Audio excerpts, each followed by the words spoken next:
everyone, and I'm here today with a little video to show you how to clean your mass market jewelry. Now by mass market, I mean jewelry that's sold at Target, Walmart, cheaper end brands supposedly. I don't like to call them cheap though, because I think some of them can be pretty good quality even though they're not made out of precious materials. So right here I have this tiara that I actually got at the America's Antique Mall in Highland, Indiana. And I wanted to show a little comparison. I already cleaned half of the sides, or half of the tiara, so you can see on this side how sparkling clean it is using this method. And then the other side, which you can see is still tarnished, worn, not as great looking. So the method I use is actually pretty simple, using basic store-bought materials. You can even go to the dollar store and get these, so it's a really, really affordable way to fix up your jewelry. So all you need is some regular toothpaste, regular toothbrush, and some water standing by.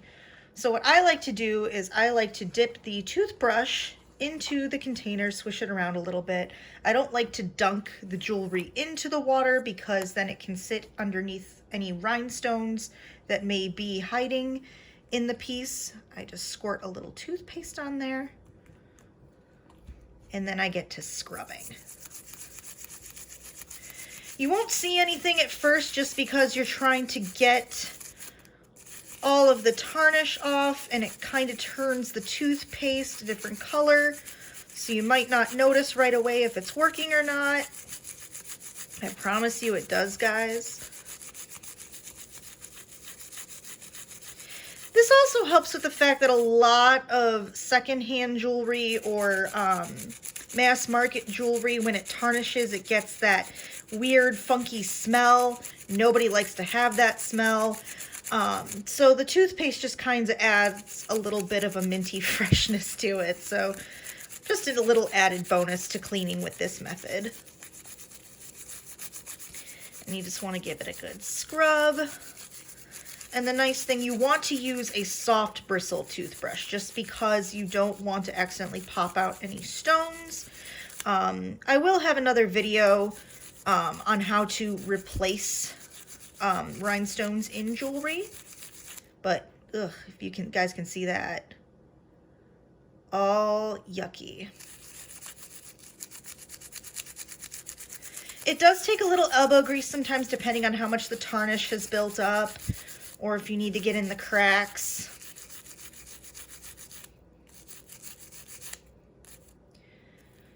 There we go. It's starting to look nice. I sometimes rinse my brush out too, just so I can see the difference. And you can add more toothpaste if needed. It doesn't damage the jewelry at all.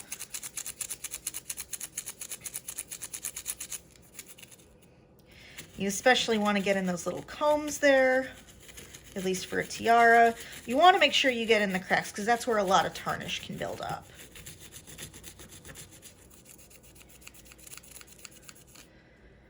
Now, if you take care of your jewelry this way, especially your mass market jewelry, people will not be able to tell how long you've had a piece.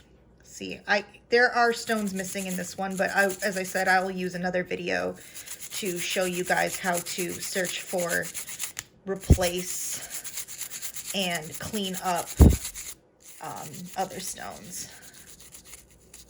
So you can kind of see it going away a little bit now.